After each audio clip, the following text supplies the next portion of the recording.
serius ikut Tuhan, maka yang pertama kali diubahkan adalah hati kita. Hati kita. Kenapa begitu? Karena kalau kita tahu yang terindah itu Tuhan, maka hati kita tuh pengennya nempel aja sama Tuhan, pengen ngikut aja sama Tuhan, pengen ngalamin Tuhan aja setiap hari, setiap saat. Dan ternyata memang itu yang dibutuhkan ketika kita berjalan bersama dengan Kristus. Amin. Kita melihat sesuatu yang lebih indah dari Tuhan. Kita membiasakan diri untuk berjalan bersama dengan Tuhan aja. Sekalipun kita punya hal-hal yang harus kita kerjakan, yang kita harus hidup bersama, keluarga, pekerjaan, bisnis, dan lain-lain, studi. Tapi ketika kita melihat Tuhan, maka hal-hal itu nggak akan pernah bisa menandingi Tuhan. Sehingga kita pengen nempel sama Tuhan, nempel sama Tuhan, nempel. Dan kalau hati ini diubahkan, everything is for God. Semuanya itu untuk Tuhan. Itu relevan dengan tema kita bulan ini, kemurahan hati. Ya, orang yang bertemu dengan Kristus, hatinya diubahkan. Hatinya akan selalu mengiyakan Tuhan mau ngomong apa. Dan kalau hatinya terbentuk sama Tuhan, dengan otomatis kok kita akan mengalami yang namanya kemurahan hati. Kenapa seperti itu? Saya berkata seperti ini, saya sharing sama kaum pria, ibadah kaum bapak, gitu ya. Kemurahan itu apa sih?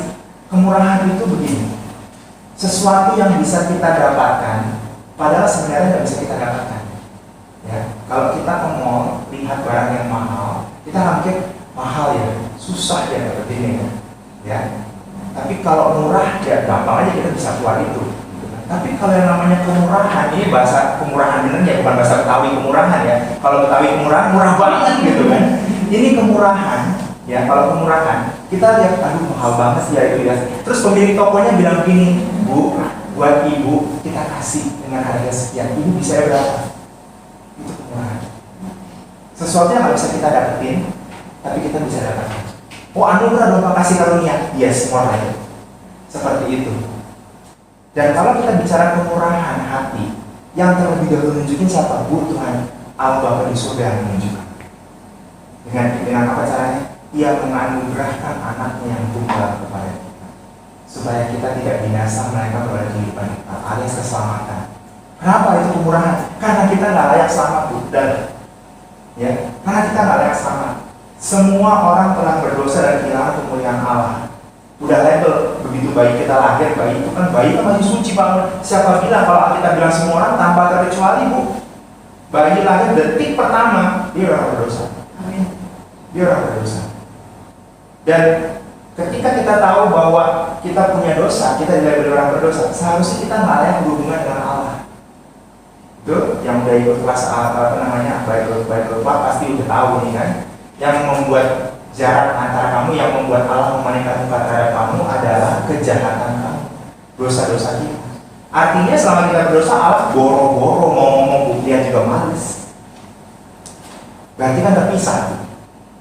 Kalau kita hari ini bisa duduk sini, dengerin firman Tuhan, nyembah Tuhan, merasakan jamahan Tuhan, itu kemurahan Allah. Karena sesungguhnya melalui daya upaya kita sendiri, kita nggak akan pernah bisa. Dan kalau itu kita menyadari kemurahan Tuhan seperti itu, nah kita baru bisa sedikit demi sedikit punya kemurahan. Nah kita akan bahas mengenai kemurahan hati hari ini. Tema saya masih di tema yang sama, yaitu kemurahan hati. Kita konsen dulu sama ayat nas kita untuk bulan ini dari Matius ke-5 ayat yang ke-7 ya. Matius 5 ayat yang ke-7 saya bacakan buat ibu kekasih sekalian. Berbahagialah orang yang murah hatinya, karena mereka akan beroleh kemurahan. Ya, berbahagialah orang yang murah hatinya, karena mereka akan beroleh kemurahan. Kemurahan di sini kalau bahasa aslinya merciful, ya merciful. Merciful itu berarti lekat atau erat sekali kaitannya dengan pengampunan. Merciful, ya. Sesuatu yang mestinya kita nggak layak dapetin tapi kok didapatkan, itu merciful. Sebenarnya nggak layak kita dapat maaf, kita nggak dapat ampun. Sebenarnya nggak layak kita dapat itu, tapi toh Tuhan memberikan kepada kita. Ya. Dengan menyadari itu, kita beroleh hati yang diubahkan, maka kemudian kita menjadi lambat laun menjadi pribadi yang murah hati. Dan kalau kita bisa mempraktekkan kemurahan hati itu, nah menurut firman ini yang bilang kita akan beroleh kemurahan. Ya, jadi kita ngalami dulu dari Tuhan. Setelah kita ngalami dari Tuhan, kita praktek yang namanya kemurahan hati. Ketika kita praktek, kita akan melihat kemurahan itu juga kita alami timbal balik. Gimana bisa? Nah ini yang saya mau share sama ibu. Gimana bisa kalau kita bisa praktek kemurahan, kita juga boleh kemurahan. Kan kita sudah dapat dari Tuhan. Yes, kemurahan dari Tuhan. More of it nanti kita akan temukan. Ya, kita akan temukan. Hari ini saya akan sharing mengambil perumpamaan tentang penabur. Waduh, penabur, ya, penabur. Kalau penabur, Pak, kayaknya murah hati itu bicara mengenai giving, ya Pak ya. Yes, kemurahan hati itu giving. Kalau merciful, pengampunan itu diterima atau diberi? Ya diberi dong, betul? Karena tadi melalui usaha kita nggak layak dapat. Tapi kalau sampai kita dapat, ada act of giving, ada tindakan pemberian, which is yang dilakukan oleh Allah. Ya, nah kalau gitu bicara kemurahan hati, bicara giving dong. Yes, 100% iya, 100% iya. Dan hari ini kita lihat salah satu gambaran dari kemurahan hati dilukiskan oleh Paulus dalam gambaran orang yang menabur, ya, dalam orang yang menabur. Nah sekarang kita buka ayat renungan dari apa yang saya mau sharingkan pada sore hari ini, terambil dari 2 Korintus pasal yang ke-9, mulai ayat yang ke-6 sampai 15. Tadi ayat tadi sudah saya 2 Korintus 9 ayat 6 sampai 15. Saya akan bacakan buat ibu-ibu sekalian, ya. Mulai ayat yang ke-6 sampai 15 dari kitab 2 Korintus, surat Paulus yang kedua kepada jemaat Korintus, pasal yang ke-9. 2 Korintus 9 ayat 6 sampai 15, ya. Saya akan bacakan. Camkanlah ini, ayat yang ke-6 ya. Orang yang menabur sedikit akan menuai sedikit juga, dan orang yang menabur banyak akan menuai banyak juga. Hendaklah masing-masing memberikan menurut kerelaan hatinya, jangan dengan sedih hati atau karena paksaan. Sebab Allah mengasihi orang yang memberi dengan sukacita. Dan Allah sanggup melimpahkan segala kasih karunia kepada kamu, supaya kamu senantiasa berkecukupan di dalam segala sesuatu, dan malah berkelebihan di dalam berbagai kebajikan.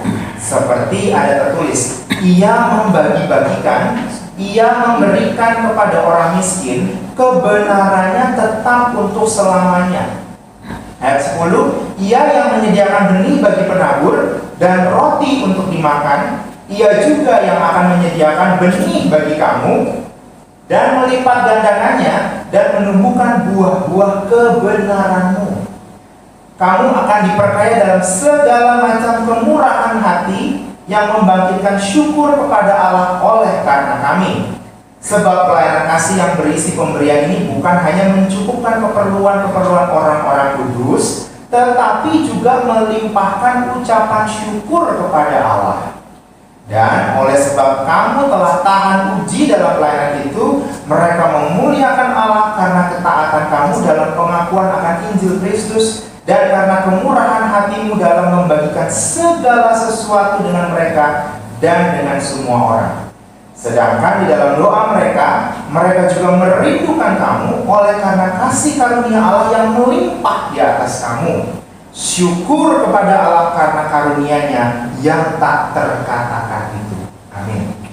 Background dari surat ini saya ceritakan dulu kepada ibu-ibu. Paulus sedang memberikan semangat, sedang memberikan wejangan kepada jemaat Korintus. Kenapa? Ada satu purpose, ada satu hal yang Paulus ingin lakukan berkenaan dengan orang-orang yang ada di Yerusalem. Ya, orang-orang yang ada di Yudea, tepatnya di situ ya, Yerusalem Yudea. Ya, nah apa yang Paulus akan lakukan adalah urusan Paulus dengan timnya. Tapi Paulus mau melibatkan jemaat Korintus. Untuk apa? Untuk memberikan sesuatu supaya apa yang Paulus mau lakukan terpenuhi dan kebutuhan orang-orang di Yerusalem terpenuhi. Itu ceritanya. Jadi surat ini ditujukan kepada jemaat Korintus supaya jemaat Korintus berpartisipasi. Berpartisipasi dalam apa? Dalam hal yang mau dikerjakan oleh Paulus di Yerusalem. Nah, Paulus sudah meyakinkan sama timnya, ada orang dari Makedonia, ada orang dari Akaya. Jemaat Korintus itu jemaat baik banget. Percaya apa enggak? Jemaat itu jemaat yang paling baik. Jemaat itu jemaat yang murah hati. Kalau kasih Allah minggu bilang generous, orang yang murah hati, mau berbagi. Nah, Paulus menulis surat ini untuk mengajak semangat, jangan berhenti bermurah hati. Karena apa yang kamu berikan, apa yang kamu lakukan itu ada manfaatnya. Dan aku melukiskan kepada kamu seperti seorang penabur. Nah, ini yang menjadi pokok sharing saya. Kita lihat sekarang sosok penabur yang digambarkan Paulus. Kenapa kok Paulus menggambarkan seorang penabur kepada jemaat Korintus? Ya, di ayat yang ke-6 ini loh, yang Paulus suruh jemaat Korintus camkan. Ingat baik-baik, kamu ingat baik-baik ini. Orang yang menabur sedikit, berarti ada sosok penabur. Kamu camkan penabur. Penabur. Nah, apa sih yang dilakukan oleh seorang penabur? Ya, penabur itu nabur, Pak. Betul? Petani itu ketika membajak atau nanam sawah itu nabur benih, ya. Ya, yang punya kebun juga ketika merawat kebunnya pasti dia nabur benih juga. Tapi yang paling signifikan dari seorang penabur adalah penabur itu kalau punya benih, benihnya ditebar semua. Pernah lihat penabur benihnya setengahnya disimpan, ini buat gua aja. Ada nggak? Kayaknya nggak pernah, saya nggak pernah nemuin. Penabur itu benihnya semua dilempar sampai habis. Ya, sampai habis. Saya belum pernah lihat ada penabur yang benihnya disimpan sebagian. Gue tabur setengah aja. Ini kan gue punya 500 gram, 300 gram, 200 gue simpan. Gue awet-awetin. Kayaknya nggak pernah ada. Penabur tuh ngabisin semua yang benar. Ya. Nah, tapi kita lihat yang di tangannya itu diberikan supaya nanti hasil tanamannya itu akan bertumbuh dan berbuah, menghasilkan sesuatu yang baik. Betul? Ada sesuatu yang tumbuh, ada sesuatu yang tadinya cuma sekedar daun, batang, makin kuat, tunasnya muncul, segala macam, mulai ada bukir-bukir buahnya, sampai pada akhirnya nanti berbuah. Ya, nah sampai itu berbuah, di tangan si penabur udah nggak ada lagi. Ya, ayat yang ke-10 kan begitu kan katanya ya. Ayat yang ke-10 kan dia menyediakan benih bagi penabur dan roti untuk dimakan, betul? Ya. Nah, jadi yang di tangan penabur itu dihabisin supaya nanti akan ada hasilnya. Betul? Ya. Nah, saya mau kasih lihat dulu gambarannya seperti ini, ya. Ketika penabur punya benih kemudian habis, pada waktu nanti dia harvest, dia panen, dia akan ambil hasil panennya itu untuk dia dan juga untuk keperluan lain. Betul? Ya. Nah, jadi kita lihat yang pelajaran yang pertama bisa kita lihat dari penabur apa? Penabur itu pasti punya sesuatu yang pada akhirnya dia akan pegang untuk dirinya sendiri. Tapi kita lihat penabur itu megang apa di tangannya nanti ketika benihnya udah habis kemudian bertumbuh berkembang semuanya, apa yang dipegang sama penabur? Ayat yang ke-10 tadi berkata, ia yang menyediakan benih bagi penabur dan roti untuk dimakan. Benih untuk menabur, roti untuk dimakan. Ya, ini sesuatu yang pertama kali dilempar benih, betul? Dan ini sesuatu dari harvestnya, roti untuk dimakan. Dari yang dia harvest, dia bisa makan. Ada roti. Dan yang ditekankan sama Paulus cuma dua itu, benih yang dilempar sama roti yang dimakan. Artinya penabur itu akan menyimpan sesuatu yang bisa menjamin keberlangsungan hidupnya. Apa dulu ini? Roti untuk dimakan ya. Berarti makanan itu kan diperlukan untuk kita bisa bertahan hidup. Betul? Kalau nggak ada makanan susah. Ya, kita nabur-nabur doang, terus capek, terus apa? Udah berdoa gitu kan. Ya. Kalau nggak makan lemes, nggak berlangsungan hidup. Tapi roti ini penting. Untuk apa? Untuk menjamin keberlangsungan hidup si penabur itu. Ya, penabur akan menerima manfaatnya dari panen itu. Penabur akan mengambil hasilnya. Ketika orang memberikan, maka dia juga akan dapat. Tapi yang penting dari hasil yang didapat itu untuk apa? Surviving his other life. Bukan sesuatu yang dia ambil kemudian dia simpan untuk kebutuhan tertier. Yang primer, yang penting, yang primer, ya, yang primer. Nah, ya, ketika benih ditabur, dikelola akan menghasilkan hasil panen. Hasil panen itu yang buat dia pegang adalah yang sesuatu yang bisa buat dia bertahan hidup, which is makanan, ya, which is makanan. Yang lainnya akan dia kelola, either itu buat orang lain, either itu buat keluarganya, either itu buat ternaknya, pasti dikelola. Tapi buat penabur sendiri yang dipegang adalah yang cukup buat hidupnya sendiri, ya, yang cukup buat hidupnya sendiri, ya. Nah, apa yang bisa kita pelajari dari sini? Yang pertama, Paulus mau menekankan penabur itu, ya, penabur itu tahu bahwa dirinya itu pasti akan selalu dicukupkan, ya. Nanti dia hasil dari panen itu dia bisa beli benih baru, sebar lagi, ya. Dan kemudian dia bisa mendapatkan sesuatu yang apa? Yang diperlukan buat kehidupannya, which is makanan. Jadi kalau penabur dia memberi, dia akan menerima hasil yang pas buat dirinya sendiri, dan yang lain dia akan kelola untuk something else. Ya, itu penabur. Dan kita lihat kalau bisa kita lihat yang mengerjakan nantinya pertumbuhan si benih sampai nanti tumbuh segala macam, itu penabur nggak ada campur tangan di situ. Dia hanya menabur, kemudian mungkin nyiram, mungkin dia menyiangi apa segala macam. Tapi yang menumbuhkan itu kan mutlak kuasa Tuhan, itu, ya, mutlak kuasa Tuhan. Paulus juga menggambarkan seperti ini, aku yang menanam, Apolos menyiram, tapi Tuhan yang menumbuhkan, kan seperti itu. Berarti sampai nanti tumbuh hasil itu mutlak kuasa Tuhan. Jadi kalau sampai nanti penabur punya sesuatu untuk dimakan, dia tahu itu karena Tuhan. Kalau nanti punya benih yang baru, itu karena Tuhan.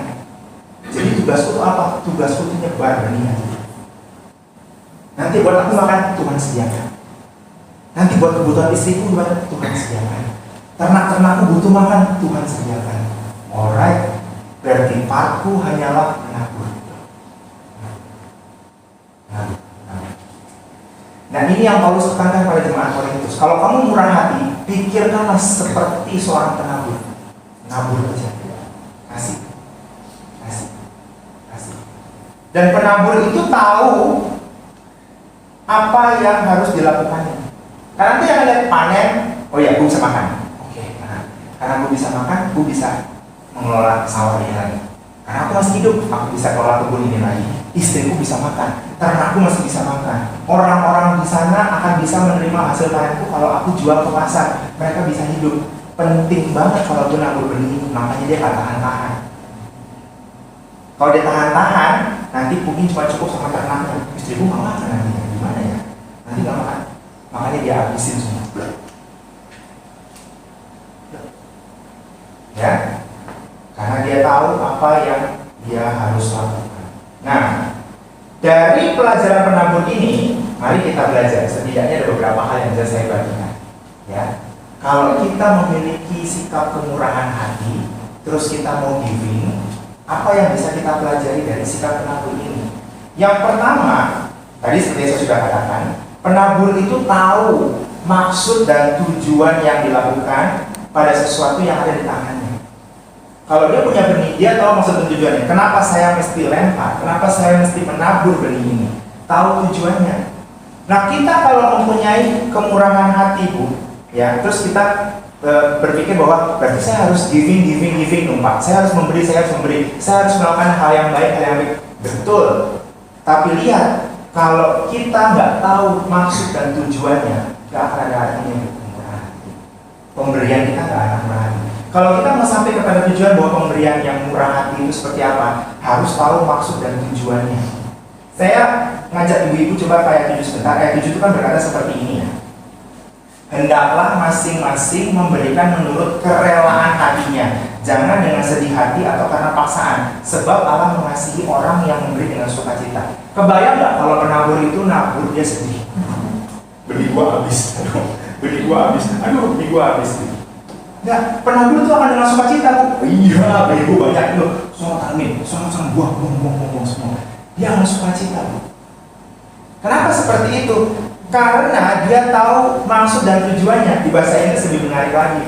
Saya buka ya bahasa Inggrisnya di 2 Korintus 9 ayat 7. Ini bahasa Inggrisnya di versi New King James Version. Nanti yang di luar bisa lihat juga artinya ya. So let each one give as he purposes in his heart, not grudgingly or of necessity, for God loves a cheerful giver. Purpose in his heart. Dia tahu tujuannya. Ngapain mesti murah hati? Ngapain saya mesti memberi? Kalau saya mesti memberi dengan sukacita, saya tahu tujuannya apa. Dan miliki ini Bu dalam hati kita. Kalau kita memberi tujuannya apa, nanti kita akan pelajari ya Bu. Sampai nanti poin terakhir kita akan tahu, oh maksudnya ini toh. Kenapa kita mesti punya purpose dalam hati kita? Miliki purpose yang benar dulu. Ini penting banget purpose dalam hati kita. Karena kalau enggak, pemberian kita itu hanya semata-mata, maaf ya Bu ya, saya katakan cuma perbuatan baik toh. Belum berujung kepada apa? Kemurahan hati, belum. Karena kemurahan yang Allah tunjukkan sama kita ada maksud dan tujuannya, bukan nggak ada maksud loh. Allah memberikan anak yang tunggal, bukan nggak ada maksud loh. Ada maksudnya. Dan generosity itu harusnya dilandasi sama hal yang benar. Jadi yang pertama ketika kita mau memberi, kita mau generous, memiliki dan mengerti maksud dan tujuannya apa dalam hati kita. Why I do this? Kenapa saya harus memberi? Kenapa saya harus support orang-orang di Yerusalem? Kenapa saya harus support Paulus? Kenapa saya harus support dengan timnya? Why? Dan yang paling penting adalah dari sini kita bisa belajar bahwa ketika yang kita miliki dalam hati kita maksud dan tujuan itu landasannya harus iman. Harus iman. Harus iman. Gak bisa gak dengan iman. Ya, gak bisa dengan iman. Sebab dengan iman itu kita lihat sesuatu yang kita harapkan. Betul, iman adalah dasar dari segala sesuatu yang kita harapkan dan bukti dari segala sesuatu yang tidak kita lihat. Betul? Kalau ada kata harapan, berarti kan harapannya sesuatu yang baik dong, betul kan? Bukan harapan sesuatu yang buruk kan? Kalau kita mengharapkan sesuatu pasti sesuatu yang baik, bukan? Kalau sesuatu yang buruk itu bukan harapan, nyumpahin kan gitu. Saya berharap dia kecelakaan, itu bukan berharap, itu nyumpahin kecelakaan. Tapi kalau berharap, saya berharap nanti anak saya bisa dapat universitas yang baik. Berarti kan pengharapan yang baik. Ya, saya berharap minggu depan yang datang lebih banyak lagi ke ibadah kita. Itu sesuatu yang baik, betul? Nah, dasarnya itu iman, ya. Karena kalau enggak ada dasar iman, kita akan sama seperti filantropis, Bu. Filantropis tahu ya, yang cuma dermawan, ya. Cuma kasih aja, ya. Dan tanpa sadar mungkin yang dia dasari ketika dia memberi adalah apa? Cuma sebatas fulfillment. Aku memberi, aku senang. Kalau aku memberi, aku senang banget, gitu. Ya, kalau aku memberi, aku senang banget. Tapi mari tingkatkan, kalau kita mau murah hati, kita generous, dasari dengan iman. Apa iman kita? Oh, ketika saya memberi, saya tahu pemberian saya ini akan membuat organisasi ini akan semakin baik. Kalau saya memberi ini, saya tahu kantor saya akan mendapat berkat dari Tuhan. Ketika saya kasih tenaga saya untuk kantor saya tahu orang-orang akan melihat dengan cara yang benar. Itu dasar imannya. Ya, penting banget untuk punya iman. Sebab Yakobus 2 ayat 22 kan. Yakobus 2 ayat 22 berkata, saya baca gitu ya. Yakobus 2 ayat 22. Kamu lihat bahwa iman bekerja sama dengan perbuatan-perbuatan, dan oleh perbuatan-perbuatan itu iman menjadi sempurna. Ya, jadi kalau cuma sekedar memberi itu hanya berujung kepada perbuatan baik. Kalau kemurahan hati, ada iman. Imannya Abraham ingin menyenangkan hati Tuhan. Makanya ketika Tuhan bilang Abraham, bawa Ishak ke bukit korbannya. Kalau kesukaan hatinya doang, tidak. Tapi karena aku ingin menyenangkan hati Tuhan, aku tahu tujuannya untuk Tuhan. Aku bawa. Saya hanya mereka-reka aja Bu ya Abraham, aku bawa. Kalau Tuhan bilang aku akan menjadi keturunanku akan seperti pasir di pantai, pasir di laut, bintang di langit gitu kan, maka satu ini dibanding bintang di langit pas berapa. Kalau aku bisa menyenangkan hati Tuhan, Tuhan pasti akan menyenangkan. Tuhan akan memberikan lagi. Mungkin setelah ini aku punya anak lagi, maybe loh dalam hatinya. Tapi tujuannya adalah aku mau bikin senang hati Bapak. Bapak minta, ya sudah aku kasih. Cuma satu-satunya itu mahal Bu. Satu-satunya itu mahal banget. Tapi Abraham rela.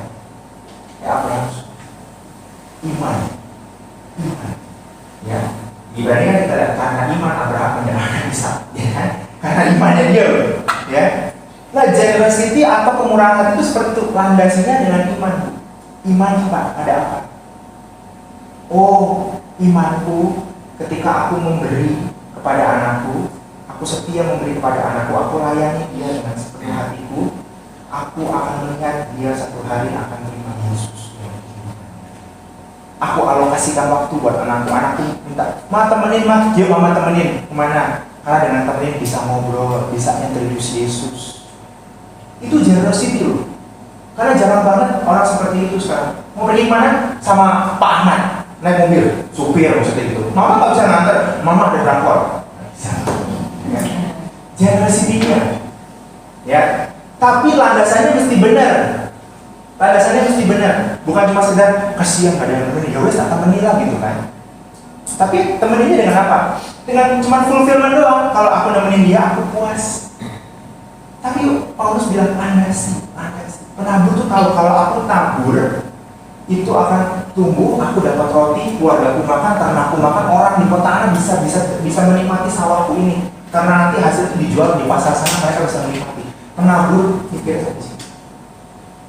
Dan tahu, jadi dia habisin semua yang ada di kantongnya dia. Bak.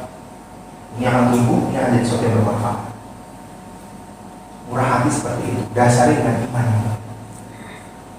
Ya, yang pertama miliki iman. Ketika kita mau giving, kita mau murah hati, landasi dengan iman. Landasi dengan iman. Itu yang pertama. Ya, itu yang pertama. Yang kedua, apa yang bisa kita belajar dari penabur? Kalau yang pertama, penabur itu bisa murah hati karena punya dasar iman yang kuat. Dia tahu maksud dan tujuan kenapa dia harus berikan, kenapa dia harus memberikan waktu, kenapa dia harus memberikan uang, kenapa dia harus memberikan tenaga. He knows because he has the reason di dalam hatinya.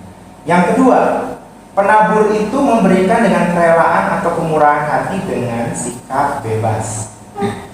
Ya, istilahnya gini kan, lu mau tabur semuanya? Enggak lah, gue tabur 400 gram aja, yang 100 enggak. Kenapa? Kalau gue habisin semua, nanti gue marah. Urusan apa gitu kan? Kalau penabur ya nabur aja gitu loh kan? Enggak, ini penabur supaya gua ada pajangan di rumah gua, ada ini beli-belinya gua menabur gitu kan, supaya nanti lihat orang keren, wah lu masih nyimpen taburan-taburan lu beli-belinya yang dipakai. Enggak, penabur tuh bebas, habisin aja, nggak ada yang nahan, penabur. Maksudnya apa? Ya, ayat 11 tadi itu ya, ayat 11 coba saya ulang ya, ayat 11 ya. Kamu akan diperkaya dengan segala macam kemurahan hati yang membangkitkan syukur kepada Allah oleh karena kami. Ya, maksudnya apa? Tanpa keterikatan. Nah, saya temukan lagi satu ayat ini Bu ya. Saya kembali mengambil dari New King James Version ayat yang ke-11 ya. Ini ayat yang ke-11. Nah, ayat yang ke-11 ini ya. Nanti yang di rumah juga bisa lihat ayat yang ke-11. While you are enriched in everything for all liberality. Ah, ini menarik ya kata-kata liberality. Liberality ini kemurahan hati Bu. Liberality ini kemurahan hati. Ini kemurahan hati. Bayangkan, kemurahan hati diidentikan dengan liberality. Apa itu liberality? Liberal kan berarti kemerdekaan Pak, kebebasan Pak. Yes, betul. Tapi saya mau katakan seperti ini. Makna yang sesungguhnya dari liberality ini Bu, ya, makna sesungguhnya adalah singleness. Singleness. Orang single gak ada yang larang sama lain, bebas dalam mana, gak terikat sama siapa. Betul? Singleness, gak ada ikatan, bebas melakukan apa aja. Kemurahan hati itu seperti ini Bu, gak ada yang nahan, Mau memberi buat pekerjaan Tuhan misalnya, ya, memberi buat pekerjaan Tuhan. You mau apa? Mau tenaga, mau waktu, mau harta, mau materi. Ya, gak ada yang ditahan. Kalau udah ngasih buat pekerjaan Tuhan, kalau udah ngasih yang berdasarkan iman, gak ada yang nahan. Udah ngasih, ntar gak bisa beli apa, ditahan dulu. Ntar aku kan rencananya mau beli TV Tuhan yang 90 inch. Baru sampai 90 inch motor di mana tuh? 90 inch kalau di genteng kali juga bisa ditonton di atas. Ya, ketika mau murah hati, ketika mau giving dengan iman, harus ada yang nahan dulu. Harus ada yang nahan. Penabur tuh nggak ada yang tahan loh. Dia bebas aja nabur kemana. Itu penabur. Liberality. Singleness nggak terikat. Kenapa? Hatinya cuma terpaut sama Tuhan. Hatinya cuma terpaut sama Tuhan. Hatinya cuma terpaut. Kalau aku kasih si adik nanti bisa nggak ya beli PS 5 ya? Kalau aku ngasih nanti istriku bisa ganti sepatu kayak bulan depan ya. Kalau dasar iman diletakkan dalam hati kita, udah jangan tahan. Mau murah hati, belajar untuk gak ada yang nahan kemurahan hati. Makanya tadi saya bilang berpautnya sama Tuhan aja. Para itu tahu yang ngasih itu Tuhan, karena yang menumbuhkan Tuhan, bukan dia. Dia cuma paling nyerang doang, paling banter nyerang bisa apa sih? Itu loh. Ya, mau air dari water treatment yang paling bersih sekalipun, kalau Tuhan nggak bilang buka tanah kebuka, nggak buka bener. Sejuk bikin greenhouse gitu kan, rumah kaca diatur semuanya baik. Kalau Tuhan nggak bilang buka tanahnya, nggak tumbuh, ya pucuknya jadi pucuk hitam, gitu, nggak bakal tumbuh, ya. Saya cuma ngebuktiin pohon mangga, saya udah cerita berkali-kali pohon mangga rumah saya ya. Saya tinggal 13 tahun di rumah itu, Bu, berbuah cuma sekali, sampai hari ini belum berbuah-buah lagi. Saya berpikir, ya mau diapain, mau pakai teknologi konvensional, mau pakai modern, udah gitu loh. Suruh anjing saya, maaf ya, buang air di situ, udah semuanya. Sampai pupuk yang paling itu, kalau udah nyari pupuk ke Oman, cari yang ini, udah semuanya. Gak nunggu juga tuh makanya. Semua cuma sekali. Saya belajar, kalau Tuhan bilang udah. Saya cuma mikir aja, kenapa kalau kita ada pohon mangga ya Tuhan ya? Kan gak berbuah, emangnya cuma buat buah doang tuh pohon mangga. Gak bisa bikin rumah kamu rimbun, oh iya. Lupa saya. Bisa bikin rimbun ya? Iya. Tadi saya udah mikir ganti pohon beringin tuh. Pohon beringin tuh. Ya, oh iya, bisa bikin rimbun ya? Udah. Oke, nanti semua tinggalkan Tuhan aja. Gitu. Ya. Itu seperti itu. Penabur tahu yang punya segala itu Tuhan. Dan kalau kita melandaskan sama iman, ingat itu Tuhan. Dan kalau kita mau beri dia, nggak usah ada yang nahan. Lihat Tuhan. Punya iman dan nggak ditahan-tahan. Ya. Hatinya tuh nggak terikat sama hal-hal yang lain, nggak terikat sama, mau beri, boleh kan itu nggak bulan depan aja. Masih pengen beli ini, beli itu. Liberal. Coba mulai bergumul sama Tuhan. Kalau engkau berikan aku untuk memberikan hidup, kalau aku punya tapi aku untuk gak punya tahanan, untuk gak punya apa sih, gandolan gitu istilahnya, gak ada yang gandol, gak ada yang nahan. Latih aku terus supaya aku legowo kasihnya. Ya. Sekali lagi ya Bu, pemberian itu murah hati, bukan cuma materi, bukan cuma harta. Kita bisa alokasikan waktu, ya, waktu, tenaga. Ya, tenaga misalnya gini, lu gak ada kerjaan, bantuin gue dong ini, apa namanya, mau bukan, desain ruangan tamu gue. Boleh. Kita ya cuma tenaga, yuk, dorong kursi, dorong meja, ngelapin, gue bantuin, itu kan tenaga, ya kan? Itu kan tenaga. Murah, lu bantuin, waktu, gitu kan? Jangan, ada waktu nggak? Lu ngapain di rumah?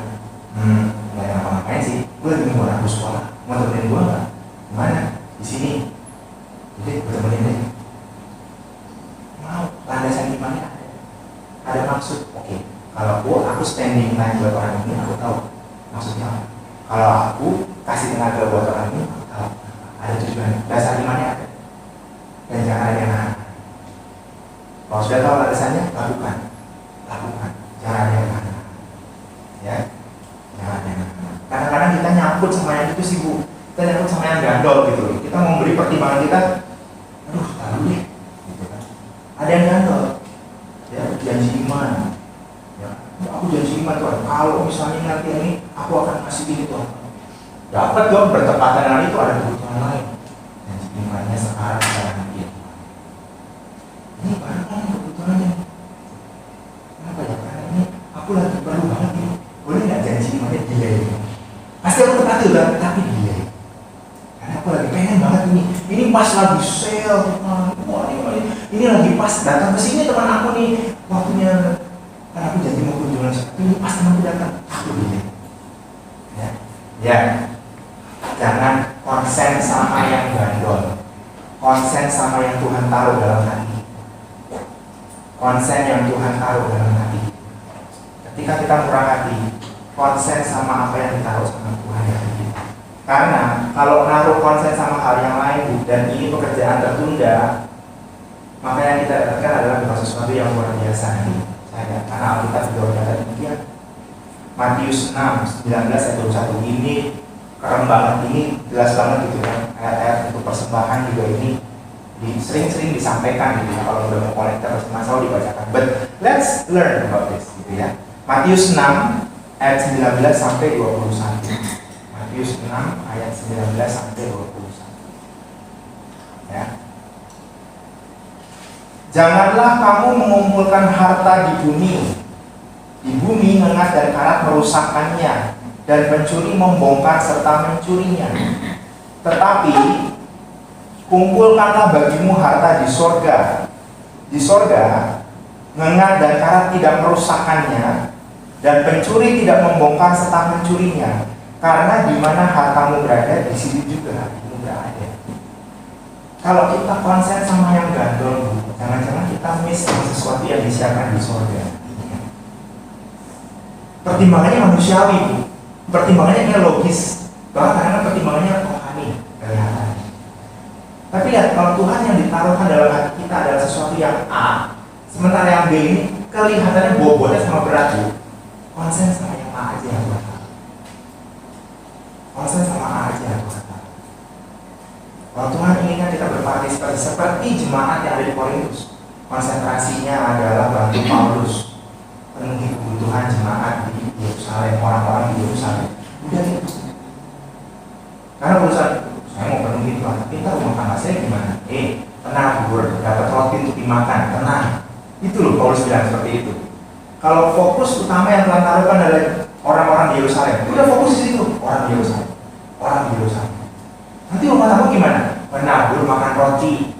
Kalau penabur makan roti, keluarganya juga makan roti, anak-anaknya makan roti. Anak-anaknya nggak gaduh biji kacang hijau, enggak, makan roti anak-anaknya. Itu jaminannya seperti itu. Oh yes, kalau begitu yes. Penabur akan makan roti. Ya. Yang mesti dikasih buat Yerusalem, kasih buat Yerusalem. Be generous, ya, kemurahan. Tahu kan kemurahan hati itu untuk mereka. Jangan nyantol sama yang ini. Ya, karena nanti harta di sini doang nih hartanya nih. Rusak, nggak kesampaian nanti kita alokasikan ini buat anak kita. Kita lupa sama yang taruhkan hati sama Tuhan. Kita cuma kasih untuk kepentingan anak itu supaya kita puas. Later on kita memberontak, Tapi kalau ditaruh di track ke Tuhan, lihat Tuhan tuh kerjanya apa? Kita akan makan roti.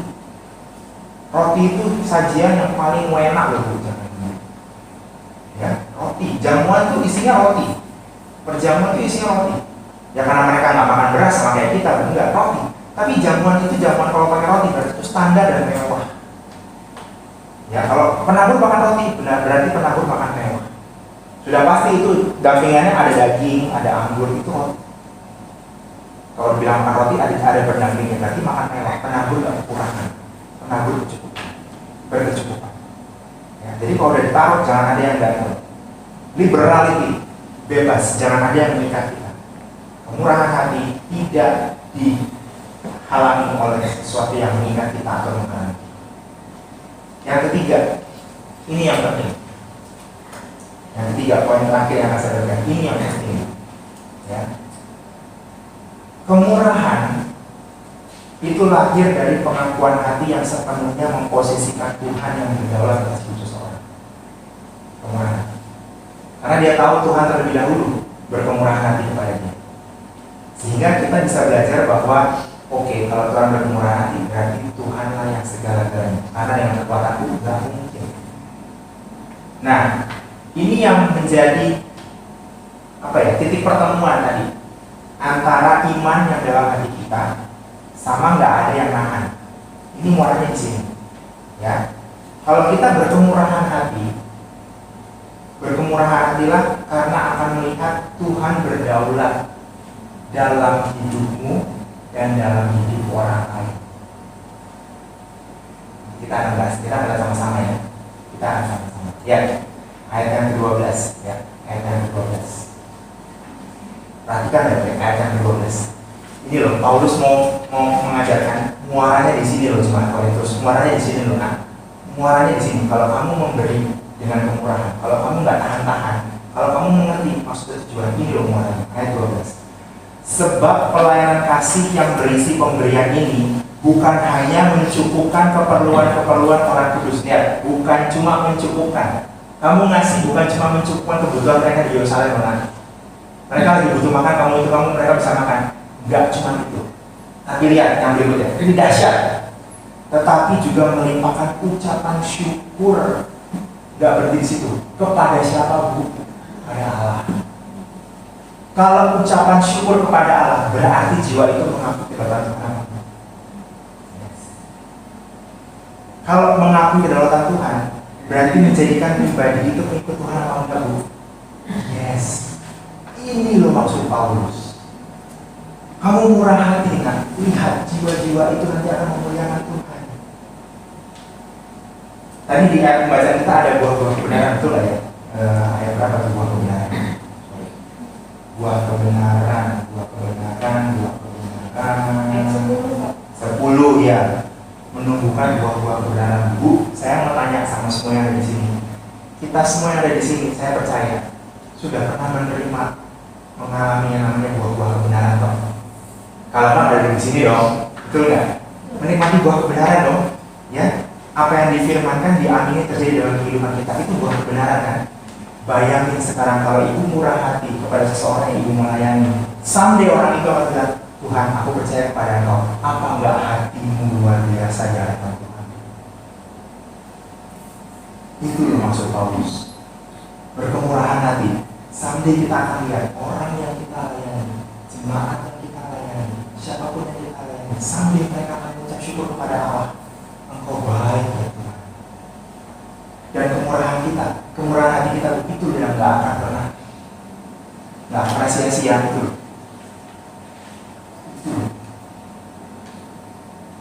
Aku harus ngasih Tuhan. Besar loh dia kasihnya Tuhan. Tanpa sedih hati loh kasihnya. Seperti penabur cheerful giver. Ya, berkemurahan hati. Oke, dapat kasih Tuhan. Because sampai aku akan melihat dia memuliakan aku. Pakai rumahku gede. Buat apa? Buat komsel, buat persekutuan. Siapa yang datang? Undang teman-temanmu. Kalau aku buka rumahku hari ini untuk komsel, satu hari aku lihat mereka akan memuliakan nama Tuhan. Apa enggak berpartisipasi kita sama pekerjaan seperti pekerjaan Paulus tadi? Ini pekerjaan Allah. Kemurahan hati itu proyeknya Allah. Betul? Itu proyeknya Allah, kemurahan hati. Dia sampai mengorbankan anaknya yang tunggal, itu proyeknya Tuhan. Dan hari ini kita lihat, saya melihat dari PDC, saya memuliakan Tuhan. Keluarga istri saya memuliakan Tuhan. Itu karya Tuhan. Dan ketika kami menerima hal itu, kami coba mengatakan kemurahan hati. Mungkin kami nggak bisa keluar dengan uang. Kami keluarkan apa? Waktu, pikiran, tenaga. Dan dari tahan-tahan. Because we know someday ada orang yang kami layani dengan kemurahan hati kami akan mengagungkan Tuhan. Bukan lihat saya, no. Bukan lihat Esther Marta, no. Bukan lihat Omar, no. Lihat Kristus. Lihat Kristus saja. Bung Yoke pagi. Bisa dibayangin nggak berdesak-desakan gitu? Berdesak-desakan di sini, ya kan? Keringat mungkin, peta mungkin AC-nya mati. Wah, udahlah, kalau peta tuh macam-macam story-nya bu. Ya, sampai sini mungkin keringetan, masih harus angkat keyboard ke atas gitu. Tapi sampai kalau melihat dari yang di online itu, anaknya ada yang memuliakan anak Tuhan, apa enggak hatinya? Itu Matius 5 ayat itu. Berbahagialah orang yang murah hati, karena mereka akan beroleh murah. Mereka akan lihat jiwa-jiwa itu bersama. Jadi kalau punya kesempatan untuk murah hati bu, jangan lewatkan. Don't ever miss the chance. Don't ever miss the opportunity buat yang namanya murah hati. Apa yang kita punya? Uang. Kalau Tuhan gerakan kita untuk memberkati pekerjaan Tuhan, jangan tahan. Kasih. Ya. Properti. Aku punya rumah. Tuhan bilang buka uangmu untuk persekutuan. Ya. Mungkin bukan di sini persekutuan di gereja, mungkin buka. Kalau ibu sudah merasakan buah kebenaran, Tuhan tahu itu, buka, jangan tahan-tahan. Kalau saya buka, kamar saya katakan, kamar saya kan berantakan, gitu kan. Ini bersihin, gitu loh. Ya, di tembok ini masih ada coret-coretan si Ono, gitu kan. Jangan apa. Yang penting kan space-nya, orang duduk datang ada space untuk apa? Bersekutu dengan firman Tuhan. Kan that's the most important, gitu kan. Estetika itu nomor 2 lah. Ya, kalau kita punya effort lebih, kita bagusin rumah kita, kan begitu istilahnya kan? Ya, gitu. Saya punya uang, saya harus saya punya uang, saya tahu saya perlu rumah yang besar, bukan cuma megah-megahan. Saudara saya banyak pak. Kalau nanti main ke sini, daripada di hotel, dengan tinggal di rumah saya. Ya sudah, di situ ngapain? Tunjukkan kemurahan hati, layani mereka. Lainnya apa? Aku punya tempat, yuk mau buat tidur di sini tempatku, dilayani. Sarapan, makan siang, ya kan? Sambil itu ngobrol, cerita tentang Yesus. Sampai mereka lihat, wah luar biasa ya. Siapa kok bisa dia seperti ini? Tuhanku yang luar biasa. Aku mau dia membantu kamu. Jangan syukur. That's the kemurahan. Itu. Jadi 3 hal yang saya sharingkan sore hari ini, hopefully bisa menjadi penguat, reminder ya. Ya, bahwa yang pertama, kalau kita mau menabur atau mau memberikan kemurahan hati, miliki dasar iman yang benar. Kalau aku menabur, sampai aku akan ada pekerjaan Tuhan digenapi dalam tabungan.